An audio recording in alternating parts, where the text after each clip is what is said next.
Bonjour à toutes et à tous. Pour ce nouveau flash spirituel, nous avons le grand plaisir d'accueillir, au nom du Fonds Rose-Croix, Jeanne Ayache, qui est docteur en sciences physiques et microscopiste, retraitée du CNRS depuis 2017. Tu es conférencière, auteur de nombreux articles et ouvrages scientifiques. Et tout récemment, si je ne me trompe pas, tu t'es formée à la musicothérapie énergétique. Bonjour Jeanne, bienvenue. Bonjour Stéphane. Alors Jeanne, je vais te poser tout simplement 3 questions. Qu'est-ce que pour toi la spiritualité? La spiritualité, pour moi, est, est liée à la matière. Et ça, ça a un lien avec tout ce qu'il y a derrière ce que l'on voit. La spiritualité, je l'ai découvert en étudiant la structure de la matière dans l'infiniment petit, en allant essayer de comprendre les propriétés de la matière. Ce à quoi ça va renvoyer, c'est à l'infiniment grand, puisque à chaque fois qu'on va dans l'infiniment petit, on s'aperçoit qu'il y a toujours des informations qu'on ne trouve pas, qu'on ne comprend pas. C'est-à-dire qu'on arrive à chaque fois à des niveaux qui nous poussent à aller encore plus loin. L'infiniment petit nous amène à aller encore plus dans l'infiniment petit, et cet infiniment petit est en lien avec l'infiniment grand. J'ai toujours été portée depuis très longtemps, depuis mon enfance, sur essayer de comprendre et de relier le rationnel et l'irrationnel, c'est-à-dire ce que l'on connaît, ce que l'on voit, la structure, et tout ce qu'on ne voit pas. Et quand j'ai étudié au CNRS, ce que j'ai vu, c'est que tout ce qu'on ne voit pas, eh bien, je l'étudiais moi. Ça s'appelait les propriétés physiques. Les propriétés physiques de la matière, ça ne se voit pas, ça se mesure. En parallèle, moi, j'ai eu aussi, pendant cette période-là, la vision de mon champ vibratoire. Ce champ vibratoire est la partie invisible de la matière, c'est-à-dire que chaque parcelle de matière a une partie physique, matérielle, et aussi une partie ondulatoire. C'est la dualité onde-particule. Elle s'exprime à l'intérieur de chacune des parcelles de ce qui existe sur l'univers. La double dualité qui existe, du microscopique au macroscopique.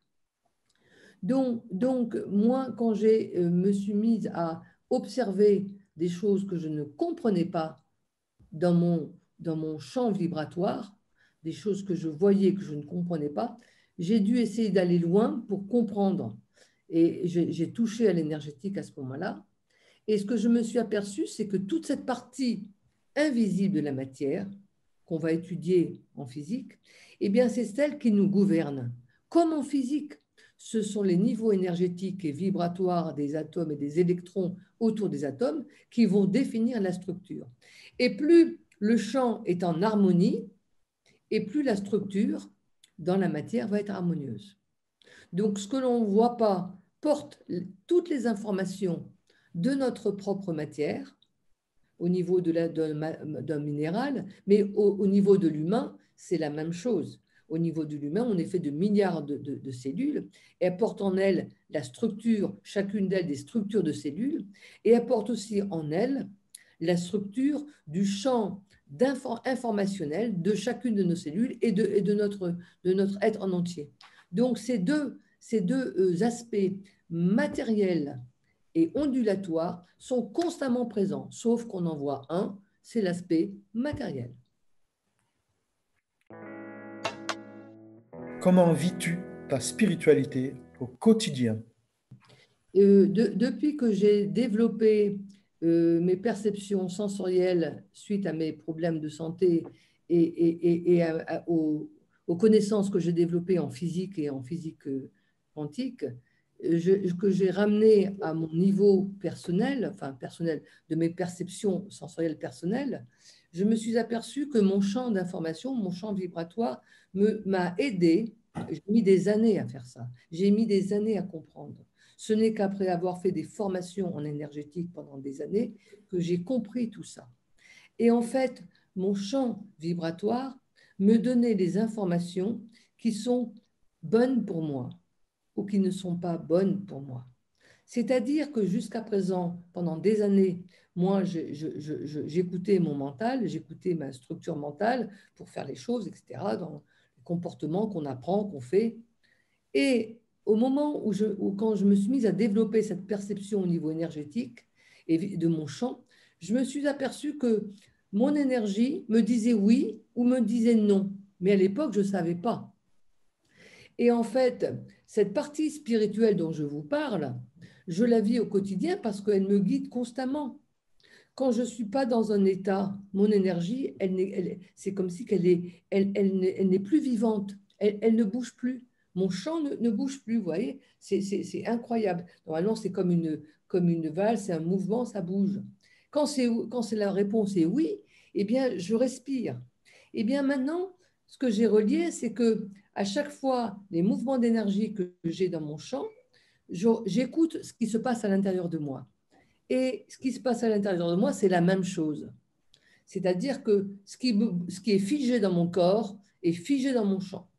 Et ce qui est fluide dans mon champ est fluide dans mon corps. Ça veut dire que ça circule bien et que tout circule dans toutes les parties de mon corps.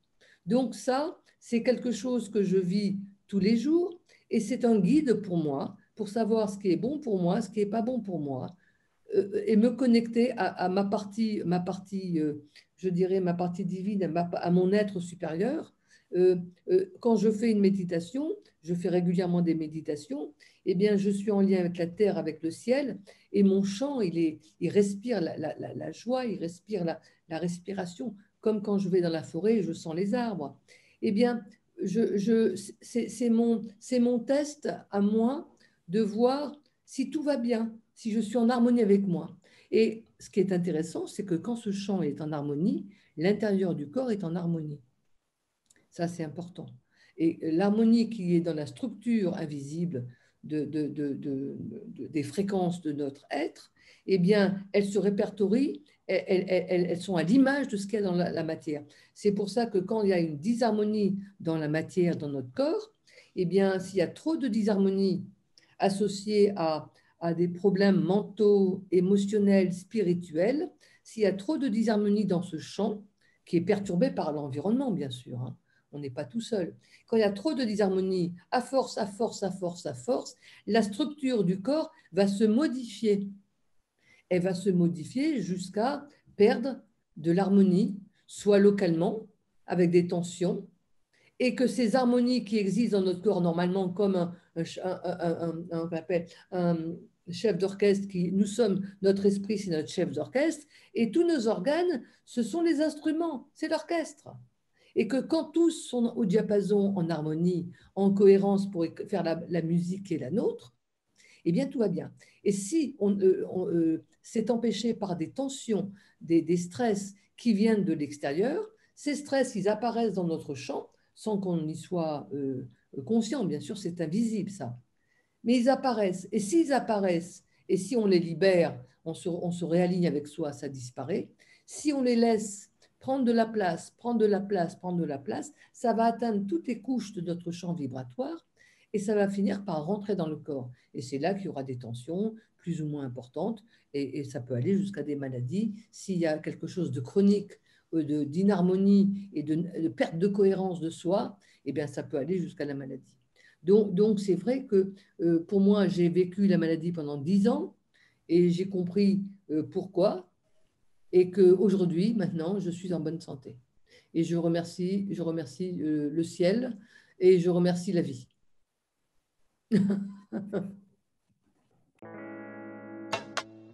Jeanne, dernière question. Penses-tu qu'un monde spirituel soit possible? Je pense que oui, parce que il ne faut pas oublier que nous sommes des êtres spirituels qui venons faire une expérience sur Terre humaine. Donc l'être spirituel qui vient de s'incarner, c'est pour évoluer dans son état, et que la passage sur Terre, c'est pour grandir, grosso modo. Hein. C'est pour grandir, et on a une mission, chacun a sa propre mission, aussi petite soit-elle, aussi grande soit-elle, peu importe. Il n'y a pas de jugement de grandeur, de petitesse. Chacun a quelque chose à faire sur Terre, et se relier à cette partie de nous qui sait qu'on a une mission sur Terre est quelque chose de fabuleux, parce que ça veut dire, ça donne un sens à notre vie. Moi, j'ai compris en étudiant la matière que j'étais venue sur Terre pour transmettre les connaissances que j'apprends, pour les expliquer et les transmettre. Et ça, c'est un don que j'ai au niveau de la transmission. Je sais que ça passe, c'est extra, et que c'est un don. Ça veut dire que chacun a un don. On a un don ou plusieurs dons. Et si on vient sur Terre, c'est pour expérimenter nos dons, en fait. Et donc, alors, si on doit expérimenter nos dons, on va aller au summum de ce qu'on peut faire. Et on ne va pas être dans ce qu'on connaît de la société, qui va être dans le jugement du plus, du mieux, la compétition. Et là c'est la société de compétition, c'est la société des égaux. Et ce n'est pas la société que... nous sommes en changement de société, et tant mieux. On va vers une ère spirituelle, tant mieux. C'est-à-dire que chacun est en lien avec son être supérieur et va donner sa couleur d'âme. Chacun a une couleur d'âme particulière. Et on est là pour avoir à partager des différentes couleurs, pour faire un arc-en-ciel d'âmes qui ont des choses, chacun a apporté à quelque chose à la société, à soi-même, pour réaliser les dons que l'on a. Et ça, plus on les réalise, plus on va être dans notre fréquence identitaire. On a tous une fréquence identitaire. Et quand on est dans cette fréquence identitaire, on n'est plus dans la compétition, on est dans l'être. Comment je peux aller au maximum de ce que je peux sortir de moi-même, que je ne connais pas, qui peut aider les autres. Et là, on est dans le lien de l'individu avec la société. Qu'est-ce qu'on peut faire pour l'autre, pour les humains? Et là, on parlerait d'une société humaine. On n'est pas dans une société humaine aujourd'hui. Voilà ce que je dirais. Merci beaucoup, Jeanne. Ce fut une très belle rencontre. Nous sommes ravis de t'avoir accueilli et que tu aies aussi accepté notre invitation. On te remercie beaucoup pour ces réponses inspirantes. Voilà. Merci Stéphane. Je vous remercie pour m'avoir invité aussi, pour demander mon avis sur ce qu'est la spiritualité. Il y a tellement de possibilités, et ainsi vous avez une idée de la couleur de mon âme.